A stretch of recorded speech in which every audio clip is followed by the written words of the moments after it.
Hello दोस्तों, स्वागत है आप सभी का द सेंट्रल गाइड पे। आज हम बात करेंगे इंग्लिश की स्ट्रैटेजी के बारे में। दोस्तों, इंग्लिश जो है ना, वो आपकी सिलेक्शन में बहुत बड़ा रोल प्ले करेगी। देखो, अगर मैं बात करूं प्रीलिम्स की, तो प्रीलिम्स में तो हर सब्जेक्ट इक्वली इंपॉर्टेंट है, ठीक है, क्योंकि सबका डिवीज़न जो है वो बराबर का है। लेकिन अगर मैं बात करूं मेंस की, तो मेंस में ना अगर आपकी इंग्लिश अच्छी है तो आप एक एज लेके जा सकते हैं, क्योंकि देखो 135 नंबर की इंग्लिश है, सबसे बड़ा वेटेज है इसका। तो अगर आपकी अंग्रेज़ी अच्छी हो जाए तो आप सिलेक्शन के बहुत ज़्यादा करीब जा सकते हो, ठीक है। अब बात करेंगे कि मैंने क्या सोर्सेज फॉलो किए।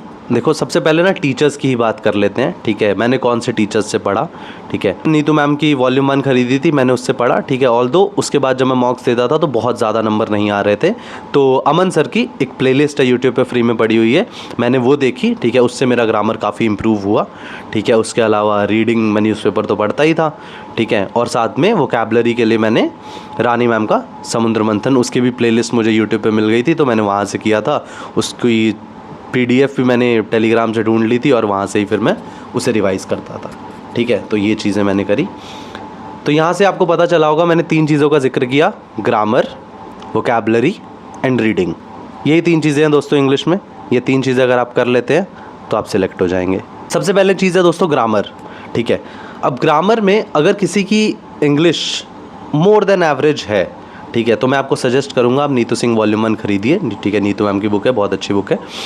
आप उसमें से रूल बाय रूल उसे पढ़िए, ठीक है। उसके प्रैक्टिस क्वेश्चंस लगाइए। एक PYQ बुक खरीदिए, चाहे आप पिनाकल की खरीद सकते हैं, चाहे आप किरण पब्लिकेशन की खरीद सकते हैं, कोई भी मिल जाए, ठीक है। क्योंकि हार्ड कॉपी बुक अगर आपके पास रहेगी ना, तो उसमें आप मार्क कर सकते हैं चीज़ें, ठीक है। उससे प्रैक्टिस करने में ईजी रहता है, रादर देन आप पूरा दिन स्क्रीन देखते रहें, ठीक है। इसलिए हार्ड कॉपी मैं प्रेफर करता हूँ, ठीक है। दूसरी चीज़ है फ्री सोर्स, ठीक है। अगर आपको किसी टीचर से समझना है, ठीक है, तो फिर अमन वशिष्ठ सर की फ्री प्लेलिस्ट है, उनके चैनल पे पड़ी हुई है, ठीक है। आप वहाँ से जाके समझ सकते हैं ग्रामर को रूल बाय रूल, ठीक है। और अगर आपको कोर्स खरीदना है तो भी सिलेक्शन वे करके ऐप है अमन सर का, वहाँ पे जाके आप उनका कोर्स खरीद सकते हैं, ठीक है। चाहे तो आप रानी मैम का भी कोर्स खरीद सकते हैं या नीतू मैम का भी आपको कोर्स मिल जाएगा, ठीक है। सब टीचर्स अपने में अच्छे हैं, आपको जिससे समझ आए, ठीक है, आप उनका कोर्स खरीदिए, ठीक है। और ग्रामर के अपने बेसिक्स जो है ना एकदम अच्छे से क्लियर कर लीजिए, ठीक है। उसके बाद आपको करनी है प्रैक्टिस, ठीक है। एक मैंने जैसे कि पहले बोला, एक PYQ बुक उठाइए, ठीक है, और टॉपिक वाइज उसमें जितना कुछ दे रखा है सब रूल बाय रूल, ठीक है, करते चलिए।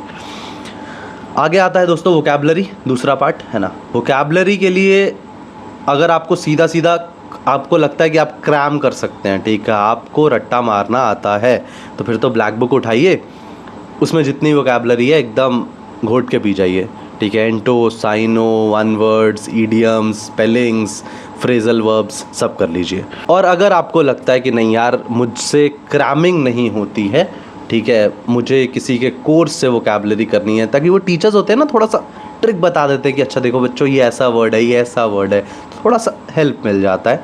तो मैं आपको सजेस्ट करूँगा रानी मैम का समुद्र मंथन का बैच खरीदिए। उस बैच से आपको काफ़ी हेल्प मिलेगी, क्योंकि उसमें मैम निमोनिक्स के थ्रू, ट्रिक्स के थ्रू आपको वर्ड्स, कुछ रूट वर्ड्स भी होते हैं, ठीक है, जिससे आपको पता चल जाएगा ये वर्ड पॉजिटिव है या नेगेटिव है, ठीक है। तो आप डिफ्रेंशिएट कर पाएंगे वर्ड्स को और वो आपको हेल्प करेगा आगे जाके, ठीक है। ये तो बात हो गई ग्रामर और वोकैबलरी की। तीसरा पार्ट इज़ रीडिंग। दोस्तों, रीडिंग बहुत इंपॉर्टेंट है। रीडिंग आपके अंदर वो इंस्टिंक्ट्स डेवलप करेगा ना कि आपको अगर वो रूल नहीं भी आता है तो भी आप रीड करके बता सकते हैं कि भाई ये गलत है, ठीक है। तो इसलिए रीडिंग बहुत ज़रूरी है। सबसे ज़्यादा पूछा जाने वाला सवाल है कि क्या न्यूज़पेपर पढ़ना ज़रूरी है। देखो, मैं पर्सनली बोलूँगा नहीं। बहुत सारे लोग बोलते हैं हाँ बिल्कुल ज़रूरी है, मैं बोलूँगा नहीं, ठीक है। न्यूज़पेपर पूरा रोज़ पढ़ना ज़रूरी नहीं है, बिल्कुल भी नहीं, ठीक है। बहुत ज़्यादा आर्टिकल्स पढ़ना भी, 10-10, 12-12 आर्टिकल्स पढ़ना भी ज़रूरी नहीं है। एक चैनल है टेलीग्राम पे, इंग्लिश माध्यम, आप उसे फॉलो करिए, वहाँ पे रोज़ के 1 या 2 आर्टिकल्स आ जाते हैं, ठीक है। आप वो आर्टिकल पढ़िए, उसके नीचे वर्ड्स दिए होते हैं, उन वर्ड्स के मीनिंग्स पढ़िए, ठीक है। कोई अगर उसमें नया वर्ड आपको मिलता है जो आपने पहले कभी नहीं देखा, उसे आप नोट डाउन करिए, ठीक है। उसके बाद नीचे वहाँ पे क्वेश्चंस दिए होते हैं प्रैक्टिस करने के लिए, आपको प्रीलिम्स वाले भी मिल जाएंगे, मेंस वाले भी। प्रीलिम्स मेंस से मेरा मतलब है कि 25 क्वेश्चन की शीट भी उसमें मिल जाती है, जब मेंस के आसपास आपको वहाँ पे 45 क्वेश्चंस वाला भी मिल जाया करेगा, तो आप वहाँ से प्रैक्टिस कर सकते हैं। इसके अलावा आप चाहें तो इंग्लिश माध्यम का सब्सक्रिप्शन भी ले सकते हैं, ठीक है। मंथली आई थिंक 60-70 रुपये का आ जाता है। उसमें आपको फ़ायदा ये मिलेगा कि वहाँ आपको फिर 3-4 आर्टिकल्स मिल जाया करेंगे, और वो अच्छे आर्टिकल्स होते हैं, उनको पढ़ के आप उसमें जो क्वेश्चंस होते हैं उसी के बेस पे वो क्वेश्चंस बनाते हैं, तो वहाँ से आपकी थोड़ी ग्रामर की प्रैक्टिस भी हो जाएगी, थोड़ी वोकैबुलरी की भी हो जाएगी, और आपका आरसी भी हो जाएगा। लेकिन अगर आपको न्यूज़पेपर पढ़ना ही है तो आई विल सजेस्ट कि आप इंडियन एक्सप्रेस न्यूज़पेपर पढ़िए, काफ़ी अच्छा है, वर्डिंग भी आसान है। एसएससी के लिए मैं नहीं कहूँगा कि आपकी मामला आपको द हिंदू पढ़ना ही पढ़ना है यार। द हिंदू थोड़ा सा, अगर आप बिगिनर लेवल पे हैं तो थोड़ा सा आपको ऊपर लगेगा, ठीक है। आप एक महीना 2 महीना पहले आप इंडियन एक्सप्रेस पढ़िए, जब आपको थोड़ी उसकी आदत हो जाए तब आप चाहे तो द हिंदू पे शिफ्ट कर सकते हैं, ठीक है। बात आती है हाउ टू स्टडी, पढ़ना कैसे है। देखो, सबसे पहले तो मैंने बात करी ग्रामर की। ग्रामर के बेसिक्स भाई एकदम अच्छे से क्लियर कर लो। एक पीडीएफ सर्कुलेट होता है, जैसा कि मैंने बताया 120 रूल्स ऑफ ग्रामर वाला, ठीक है।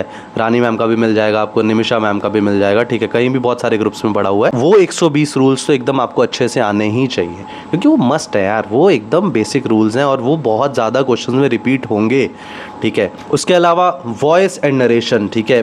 पिछला 2-3 साल का जो भी ट्रेंड है, ठीक है, उसमें मैंने देखा है कि वॉइस और नरेशन एकदम भर भर के पूछा जाता है, चाहे प्रीलिम्स हो चाहे मेंस हो। तो वॉइस और नरेशन आपको अच्छे से आना चाहिए, रूल बाय रूल एकदम अच्छे से वॉइस एंड नरेशन को कर लीजिएगा। स्पेशली उसमें वो जो टाइम क्लॉज वाला एक रूल होता है वो भी बहुत अच्छे से करिएगा, वो आता है मॉक्स में आपको बहुत बार दिखेगा, पेपर में चाहे दिखे या ना दिखे, पर वो आपको आना चाहिए। कहीं अगर पेपर में आ गया तो बनना चाहिए आपसे, ठीक है। इसके अलावा ग्रामर का एक चैप्टर है सब्जेक्ट वर्ब एग्रीमेंट, वो भी हाल फिलहाल में एकदम ट्रेंड में रहा है। काफ़ी क्वेश्चंस उससे पिछले प्रीलिम्स में तो हर शिफ्ट में लगभग एक क्वेश्चन पूछा गया था, तो सब्जेक्ट वर्ब एग्रीमेंट आपको आना चाहिए, ठीक है। उसके अलावा आपको पार्ट्स ऑफ स्पीच आइडेंटिफाई करना ज़रूर आना चाहिए, ठीक है। जब भी आप एडिटोरियल पढ़ें या न्यूज़पेपर पढ़ें, कहीं से भी आप कोई भी आर्टिकल पढ़ रहे हैं, तो आपको सेंटेंस को ना तोड़ना आना चाहिए, ठीक है। नाउन क्या है, प्रोनाउन क्या है, एडजेक्टिव क्या है, एडवर्ब क्या है, ठीक है, कंजंक्शन कौन सी है, प्रेपोजिशन कौन सा है, ठीक है। तो क्योंकि जब आप उसे ब्रेक कर लेंगे ना तो वो आपके लिए बहुत आसान हो जाएगा। क्यों? क्योंकि जब आपको फिर फिलर्स मिलेंगे ना, जब आप क्लोज टेस्ट कर रहे होंगे, उसमें आपको हेल्प करेगा, ठीक है। कि अच्छा नाउन है, इससे पहले डिटर्मिनर आएगा, ठीक है। अगर ये यहाँ आर्टिकल लग रखा है, इसके बाद नाउन आएगा, ठीक है। ये चीज़ें आपको हेल्प करेंगी मॉक्स में, ठीक है। उसके बाद बात करते हैं रीडिंग। रीडिंग में आपको आर्टिकल को ना स्किम करना आना चाहिए। मान लीजिए एक बहुत बड़ा आर्टिकल है जिसमें 1 2 3 पैराग्राफ्स दे रखे हैं, ठीक है।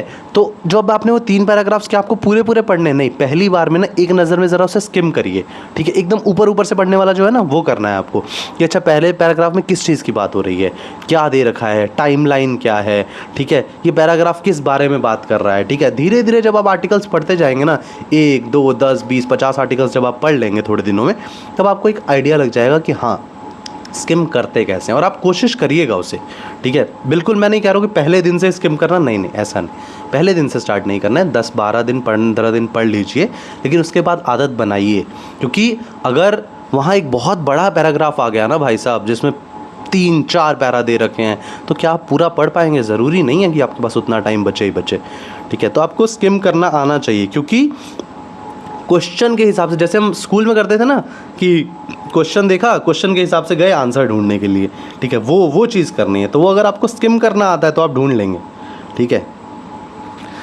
उसके बाद बात करते हैं नॉलेज वर्सेस इंस्टिंक्ट्स। ये भी एक बहुत बड़ी चीज़ है। आपको कितने रूल्स आते हैं, कितनी वोकैबुलरी आती है, कितनी अच्छी आपकी रीडिंग स्किल है, ये सब एक तरफ, लेकिन आपका जो इंस्टिंक्ट है ना वो एक तरफ। क्या वो इंस्टिंक्ट एक दिन में डेवलप होगा? नहीं, लेकिन वो एक दिन डेवलप ज़रूर होता है जब आप बार बार लगातार प्रैक्टिस करते रहते हैं, वोकैबुलरी याद करते, रीड करते रहते हैं, तो आपके दिमाग में ना वो चीज़ें बैठ जाती हैं, ठीक है। जैसे कि सचिन तेंदुलकर सर का मैं एक एग्जाम्पल देता हूँ।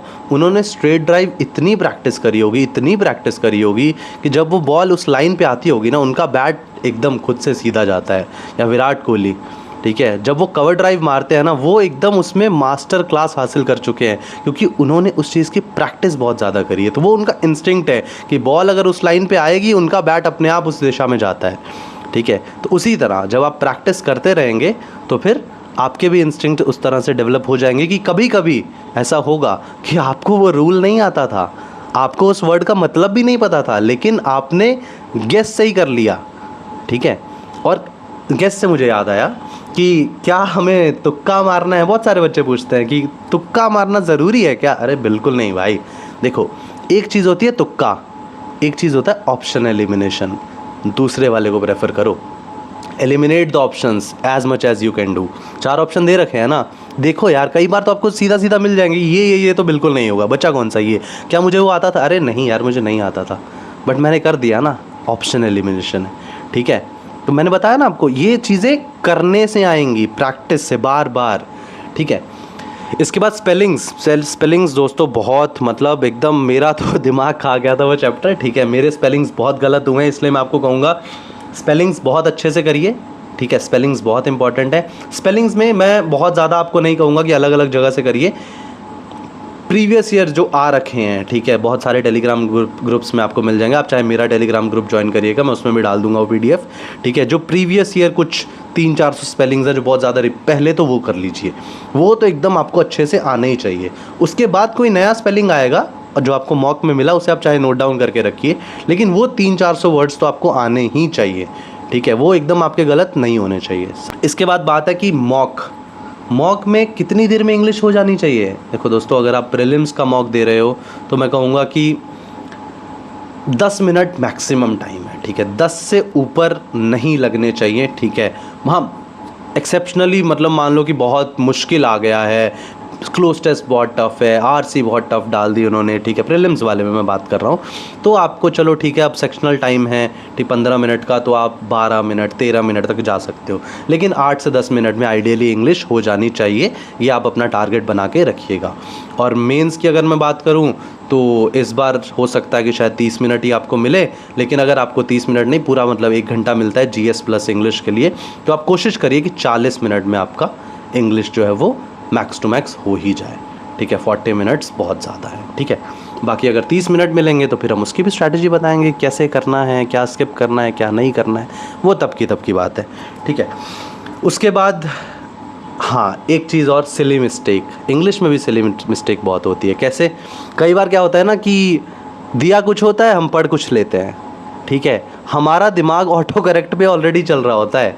ठीक है, हमने गलत वर्ड को भी सही पढ़ लिया, या फिर एंटो पूछा था, हमने जल्दी जल्दी में साइनो मार्क कर दिया, साइनो पूछा था, जल्दी जल्दी में एंटो मार्क कर दिया।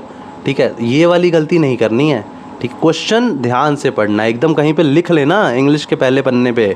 ठीक है, जहाँ से भी शुरू कर रहे हो कि रीड केयरफुली। इंग्लिश में ये सबसे इम्पॉर्टेंट चीज़ है कि ध्यान से अच्छे से पढ़ना है।